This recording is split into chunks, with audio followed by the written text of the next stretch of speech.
এবছরও দোল পূর্ণিমার দিন বিশ্বভারতীর তরফে আয়োজন করা হয়নি বসন্ত উৎসবের। বিশ্বভারতীতে দোল পূর্ণিমার দিন বসন্ত উৎসব পালন না করা হলেও প্রথা ভেঙে আজ বুধবার বিশ্বভারতীর পড়ুয়া অধ্যাপক এবং কর্মীদের মধ্যে সীমাবদ্ধ রেখে অকাল বসন্ত বন্দনার আয়োজন করা হল। এদিন সকালে বৈতালিক গৌর প্রাঙ্গণ থেকে প্রভাত ফেরির মধ্য দিয়ে শুরু হল বসন্ত বন্দনা উৎসব। সন্ধ্যায় শ্যামা নৃত্যনাট্যের মধ্য দিয়ে শেষ হবে বসন্ত বন্দনা উৎসব। যদিও বিশ্বভারতীর তরফে অকাল বসন্ত বন্দনা উৎসবে স্থানীয় বাসিন্দা পর্যটকদের প্রবেশ নিষেধ ছিল, আর এই নিয়ে স্বভাবত ক্ষুব্ধ স্থানীয়রা।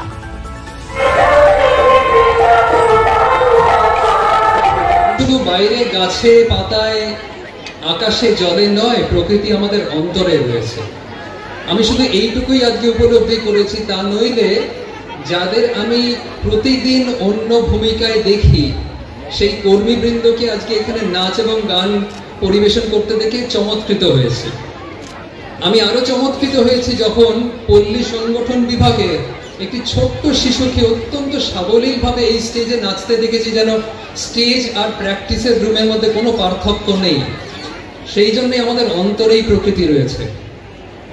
এই যে অত্যন্ত অল্প সময়ের মধ্যে আমরা এই অনুষ্ঠান করতে পেরেছি, তার জন্য কর্মী পরিষদ এবং সঙ্গীত ভবন দুজনকে আমার অকুণ্ঠ সাধুবাদ। যাদের বললাম না, যাদের নাম নিলাম না, তারা যেন মনে না করেন যে তাদের বাদ দিয়ে বলছি। কিন্তু এই অনুষ্ঠানের শেষে আমরা চলে যাই মরিহাই থেকে রাঙিয়ে দিয়ে যাও বলি।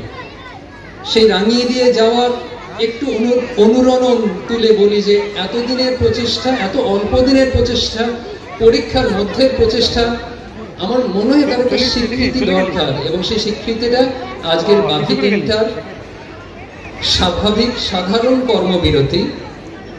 কিন্তু অত্যাবশ্যক এবং অনিবার্য কাজ যা আছে সেগুলো চালু থাকবে, তা নইলে একটি বিশ্ববিদ্যালয় চলতে পারে না।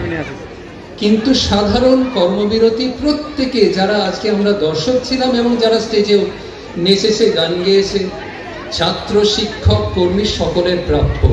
ধন্যবাদ।